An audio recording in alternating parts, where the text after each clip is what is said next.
12 ராசிகள்லையுமே ரொம்பவுமே அற்புதமான ஒரு ராசி அது கன்னி ராசி. ஏன்னா நீங்கள் பாருங்கள், ரொம்பவுமே பெரிய அறிவாளிகளாக இருப்பீங்க. எத்தனை எளிதிலுமே உங்களை பேச்சால் வெல்ல முடியாது. சிறப்பான பேச்சாற்றல் கொண்டவங்க, அபார ஞாபக சக்தி கொண்டவங்களா கன்னிராசி அன்பர்கள் நீங்கள் இருப்பீங்க. ஏன்னா இப்போ உங்களோட எதிராளிகள் ஏதாவது பேசுகிறாங்கன்னு வச்சுக்கோங்களேன், அவங்களோட பேச்சிலிருந்தே எதிர் தாக்குதலை செலுத்தக்கூடியவங்க இந்த கன்னிராசி அன்பர்கள் நீங்கள். புத்தி கூர்மை, நிறைய அறிவாற்றல், அதே போல் ஞாபக சக்தி, இது எல்லாமே மற்ற ராசிக்காரங்களை விடவே இந்த கன்னிராசி அன்பர்கள் உங்களுக்கு அதிகமாகவே இருக்கும்.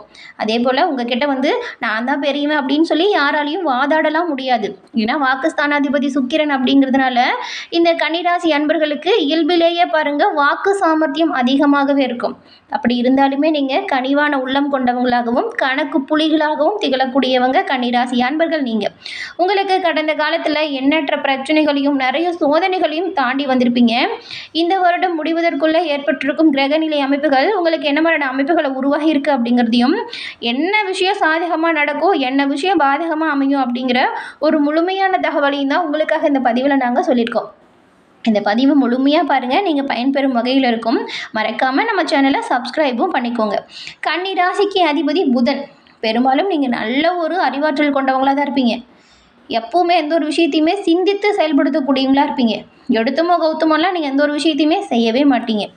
அதே போல் புது புது விஷயத்தை கற்றுக்கிறதுலையுமே ஆர்வம் உங்களுக்கு அதிகமாக இருக்கும். இந்த கன்னிராசி குழந்தைகள்லாம் பாருங்களேன், ரொம்பவும் சுறுசுறுப்பானவங்களாக இருப்பாங்க. எப்பொழுதுமே அவங்கள ஒரு சோர்வான நிலையில் பார்க்கவே முடியாது.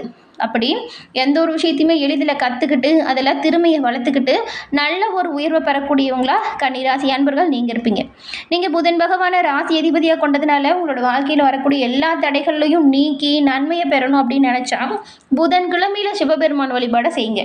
இந்த வழிபாடு பாருங்கள் உங்களோட வாழ்க்கையில் நல்ல ஒரு வளமான நாட்களையும் நல்ல ஒரு உயர்வையும் ஏற்படுத்தும். புதன்கிழமையில் சிவபெருமான் வழிபாடு கன்னிராசி அன்பர்களுக்கு நல்ல ஒரு முன்னேற்றத்தை தரும் வழிபாடு. உங்களுக்கு சிவபெருமான் பிடிக்கும் அப்படின்னா தென்னாடுடைய சிவனே போற்றி அப்படிங்கிற மந்திரத்தையும் மறக்காமல் 3 முறை பதிவிடவும் செய்யுங்க. அப்படி செய்யும்போது கூட உங்கள் ஆள் மனதில் ஒரு பிரார்த்தனை நினச்சிட்டு செய்யுங்க. அந்த பிரார்த்தனை பாருங்கள் விரைவில் நடக்கும். நன்மை நல்ல செய்தி விரைவில் அவங்கள வந்து சேரும். உங்களுக்காக சிவபெருமானிடம் நாங்கள் பிரார்த்தனையும் செஞ்சுக்கிறோம். எல்லா வகையிலுமே நன்மை நடக்க உங்களுக்குமே வாழ்த்துக்களை தெரிவிச்சுக்கிறோம். சரி, வாங்க நாம் இப்போது உங்களுக்கு இந்த மாதத்தின் கிரக அமைப்புகள் எப்படி இருக்குது அப்படிங்கிறதையும், இதனால் நீங்கள் அடைய போகிற பலன்கள் என்ன மாதிரியான தாக்கத்தை ஏற்படுத்துது அப்படிங்கிறதையும் நாம் முழுமையாக பார்க்கலாம். அதுக்கு முன்னாடி நீங்கள் பாருங்கள், உங்கள் சுய ஜாதக கணிப்பை எளிய முறையில் தெரிஞ்சுக்க விரும்பினா டிஸ்கிரிப்ஷனில் ஜோதிடரோட நம்பரும் கொடுத்துருக்கோம். அந்த நம்பருக்கு நீங்கள் ஃபோன் பண்ணாலே போதும். எளிய முறையில் உங்கள் ஜாதக கணிப்பை நீங்கள் தெரிஞ்சுக்கலாம். எல்லா வகையிலுமே சிறப்பான உயர்வையும் நன்மையும் இதன் மூலம் நீங்கள் பெற முடியும். இந்த ஒரு வாய்ப்பை தவற விடாமல் பயன்படுத்திக்கோங்க. எதிர்காலத்தில் நடக்கக்கூடிய விஷயத்தை முன்கூட்டியே தெரிஞ்சுக்கணும்னு நினச்சா கண்டிப்பாக உங்கள் ஜாதக கணிப்பு உங்களுக்கு பயன்பெறும் வகையில் அமைக்கும். இந்த ஒரு வாய்ப்பை தவறவிடாமல் பயன்படுத்திக்கோங்க. நாம் இப்போது இந்த மாதத்தோட அமைப்புகள் என்ன மாதிரியான நிலையை உங்களுக்கு உருவாக போகுது அப்படின்னு பார்க்கலாம்.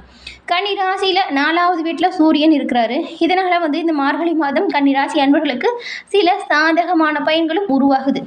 வாழ்க்கையில் நல்ல ஒரு மகிழ்ச்சி அதிகரிக்குது. வேலை செய்கிற இடத்துலையுமே உங்களோட சிறப்பான செயலுக்காக புதிய பொறுப்பு கூட கிடைக்கும். ஒரு சிலருக்குலாம் பாருங்கள், நிதி நிலைமையில் வலுப்பெறுவீங்க. கடந்த காலத்தில் ஏற்பட்ட பிரச்சனையில் நீங்கி நன்மையும் நல்ல ஒரு உயர்வையும் நீங்கள் இப்போ பெற போகிறீங்க. அதுவும் பாருங்கள், ஒரு சிலருக்கெல்லாம் இந்த வேலை விஷயமா திடீர்னு பயணம் மேற்கொள்கிற மாதிரியான சூழல் வரும். ஆனால் பயணத்தால் உங்களுக்கு நல்ல ஒரு நிதி ஆதாயம் இருக்குது. அதனால் வரக்கூடிய அனைத்து வாய்ப்புகளுமே சரியாக பயன்படுத்திக்க பாருங்கள். எதையுமே அலட்சியம் காட்டி விட்டுடாதீங்க. அதுவே நிறைய பின்னடைவை கொடுத்துரும். ஏன்னா கடந்த காலத்தில் நிறைய பிரச்சனையும் சோதனையும் தாண்டி வந்திருக்கீங்க. இந்த மாதம் சில அமைப்புகள் உங்களுக்கு நன்மையும் நல்ல ஒரு யோகத்தையும் கொடுக்குது. அதனால தான் வரக்கூடிய வாய்ப்பை தவற விடாமல் பயன்படுத்திக்கோங்க அப்படின்னு சொல்கிறோம். மேலும் உங்களுக்கு இந்த மாதத்தோட கிரக நிலைகளை ஆராய்ச்சி பார்க்கும் பொழுது பெரும்பாலும் நீங்கள் யாருக்கிட்டையுமே கோபப்படுறத குறைச்சிக்கோங்க.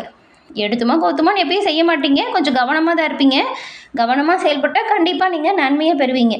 இந்த மாதத்தோட கிரக நிலைகள் மாத தொடக்கத்தில் உங்கள் ராசிநாதன் புதன் பாருங்கள் சகாய ஸ்தானத்திலேயே சஞ்சாரம் செய்கிறாரு.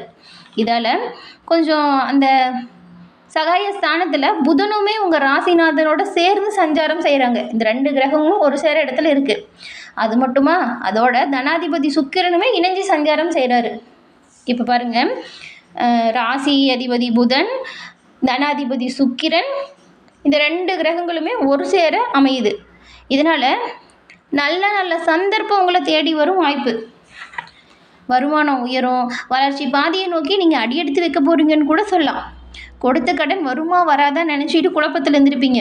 ஒரு சிலர்லாம் எனக்கு அது வேண்டவே வேண்டாம், அவ்வளோ தடவை கேட்டாச்சு, இதுக்கு மேலேயும் போய் நம்ம கேட்டு நிற்கக்கூடாது அப்படின்னு விரக்தியில் விட்டுருப்பீங்க. வராதுன்னு நினச்ச கடன் கூட இப்போ பாருங்கள் வசூலாகும். கூட இருக்கிறவங்களால ஏற்பட்ட பிரச்சனை தீரும். அவங்களால நன்மை உங்களுக்கு கிடைக்கும். உடன்பிறப்புகள் உறுதுணையாக இருப்பாங்க. தொழிலில் நல்ல ஒரு முன்னேற்றம் ஏற்படும். சிறப்பான மாதம் இந்த மாதம் அப்படின்னு கூட சொல்லலாம். இந்த வருடம் முடிவு உங்களுக்கு சிறப்பான யோகத்தை கொடுக்குது.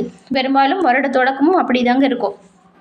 கடந்த காலத்தில் ஏற்பட்ட பிரச்சனை, சண்டை, சச்சரவு இதிலேருந்து விடுபட்டு நல்ல ஒரு உயர்வையும் முன்னேற்றத்தையும் நீங்கள் பெறக்கூடிய அமைப்பு இப்போ பிறந்துருச்சுன்னு கூட சொல்லலாம். இந்த அமைப்புகளை சரியாக நீங்கள் உருவாக்குங்க. அந்த உருவாக்கக்கூடிய வாய்ப்புகளை சரியாக பயன்படுத்திக்கோங்க. தொழிலில் நல்ல ஒரு வளர்ச்சி, வியாபாரத்தில் நல்ல ஒரு முன்னேற்றம், குடும்ப சூழ்நிலையுமே நீங்கள் இனிமையே காண முடியும். வியாபாரத்தை அடுத்த கட்ட நடவடிக்கைக்கு எடுத்து செல்லுங்கள். அதாவது பெருசாக டெவலப் பண்ணலாம், இல்லைன்னா இன்னும் கொஞ்சம் பிரான்ச்சஸ் ஓப்பன் பண்ணலாம். இந்த மாதிரி நீங்கள் தொழில் வியாபாரத்தை விரிவு செய்ய என்னென்ன நினைக்கிறீங்களோ அது எல்லாமே செய்யுங்க. தங்கு தடை இல்லாமல் செய்யுங்க. அதுக்கான வாய்ப்புகள் கைகூடும். தேவையான உதவிகளுமே தக்க சமயத்தில் கிடைக்கும். இந்த வியாபாரம் செய்கிறவங்க வேணால் நீங்கள் வச்சுருக்கிற பொருட்களை தரமான பொருட்களை வச்சுருக்க பாருங்கள். ஏன் அப்படி சொல்கிறேன்னு பார்த்தா, தொழிலில் நல்ல ஒரு முன்னேற்றங்களும் நல்ல ஒரு வளர்ச்சியும் ஏற்படக்கூடிய மாதம் அப்படிங்கிறதுனால நல்ல ஒரு உயர்வுக்கான நீங்கள் சிறப்பாக எந்த ஒரு விஷயத்தையுமே செய்யணும். அதனால் தரமான பொருட்களாக இருக்கும் பொழுது நல்ல வியாபாரம், நல்ல ஒரு தொழில், நல்ல ஒரு லாபத்தை நீங்கள் பெறுவீங்க. அது மட்டும் இல்லாமல் 6ஆம் தேதி மிதுன ராசிக்கு குரு பகவான் வக்கர இயக்கத்தில் வராரு. அவரோட பார்வை பதியக்கூடிய இடங்கள் எல்லாமே புனிதமடையும். இதனால் உங்களுக்கு இப்போ நல்ல பலன்களும் நல்ல ஒரு யோகமான அமைப்பும் கிடைக்கும்னு கூட சொல்லலாம். இதோட அடிப்படையில் பார்த்தா குடும்பஸ்தானத்தை குரு பார்க்குறாரு. இப்போ உங்கள் குடும்பத்தில் சுபகாரியம் நடப்பதற்கு நிறையவே வாய்ப்பு இருக்குது. கடுமையாக முயற்சித்தும் இதுவரைக்கும் நடக்காமல் இருந்த சுபகாரியம் இப்போது எந்த ஒரு தடையும் இல்லாமல் துரிதமாக நடக்கும். பொருளாதாரத்தில் நீங்கள் நிறைய பற்றாக்குறையை கடந்த காலத்தில் சந்திச்சிருப்பீங்க. பற்றாக்குறையில் சிக்கி தவிச்ச உங்களுக்கு இப்போது ஒரு புதிய பாதை புலப்படும் அப்படின்னு கூட சொல்லலாம். ஏன்னா கொடுக்கல் வாங்கல் ஒழுங்காகவும் சிறப்பாகவும் மாறும். குடும்பத்தோட தேவை இதனால் நீங்கள் பூர்த்தி செஞ்சு வைப்பீங்க. குடும்பத்தில் இருக்கிறவங்க உங்கள் மேலே நல்ல ஒரு மதிப்பு மரியாதையை வச்சுருப்பாங்க. முதல்ல நீங்கள் சொன்னதை சரியாக காது கொடுத்து கேட்காதவங்க கூட இப்போ பாருங்களேன், உங்களோட சிறப்பான செயலால் உங்களை தேடி அவங்களா பேசுவாங்க. உங்களோட நல்ல கருத்துக்கள் எல்லோராலையுமே ஏற்றுக்கொள்ளப்படும். சுகஸ்தானத்தை குரு பார்க்கறதுனால உங்களோட உடல் ஆரோக்கியம் சீராக இருக்கும். ஏதாவது பிரச்சனை இருந்தால் கூட பாருங்கள், அது நீங்கள் இப்போ ரொம்ப நாளாக மாத்திரை மருந்து எடுத்துகிட்டு இருந்தால் கூட இப்போ அந்த உடல்நல கோளாறு முடிவு பெறுவதற்கான வாய்ப்புக்கு வரும். இது வரைக்கும் ஏற்பட்டிருந்த மருத்துவ செலவு குறைவதற்கு வாய்ப்பு இருக்குது. அதே போல் பெரும்பாலும் ரொம்பவும் முடியல, நிறைய மருத்துவ செலவு பண்ணியாச்சு அப்படின்னு நினச்சவங்களுக்குமே இப்போது அதாவது பாயில் படுத்தவங்க கூட பம்பரமாக சுழன்று பணிபுரியக்கூடிய சூழல் உருவாகுதுன்னு சொல்லலாம். ஏதாவது ட்ரீட்மெண்ட் எடுக்கணும், அதை முறையாக எடுத்துக்கோங்க. நல்ல ஒரு உயர்வு, நல்ல ஒரு உடல் ஆரோக்கியத்தை நீங்கள் பெறக்கூடிய அமைப்பு இருக்கிறதுனால உடல் ஆரோக்கியத்தை பொறுத்த வரைக்கும் நல்ல ஒரு முன்னேற்றத்தை நீங்கள் கட்டாயமாக பெறுவீங்க. அதே போல் குடும்ப உறுப்பினர்கள், நண்பர்கள் இவங்களாலையுமே நிறைய நன்மைகள் சேரும். வாசல் தேடி வரக்கூடிய நண்பர்கள் உங்களோட வளர்ச்சிக்கு உறுதுணையாக இருப்பாங்க. நீங்கள் உங்களோட உத்தியோகத்தில் எதிர்பார்த்த நல்ல ஒரு மாற்றங்களை இப்போ பெறுவீங்க.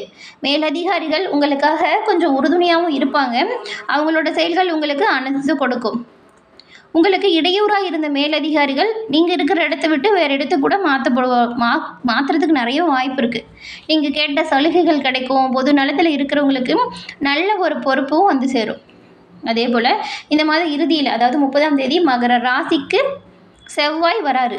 அதுவும் செவ்வாய் உச்சம் பெற்று சஞ்சாரம் செய்கிறாரு. உங்கள் ராசிக்கு 3, 8 இது 2 இடத்துக்கும் அதிபதி தான் செவ்வாய்.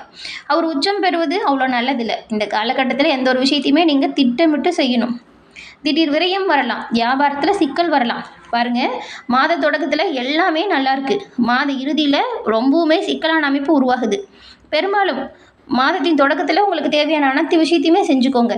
மாத இறுதியில் கொஞ்சம் அமைப்புகள் நல்லா இல்லை அப்படிங்கிறதுனால நீங்கள் இந்த சமயத்தில் எல்லா விஷயத்துலையுமே கவனமாக இருக்கணும்.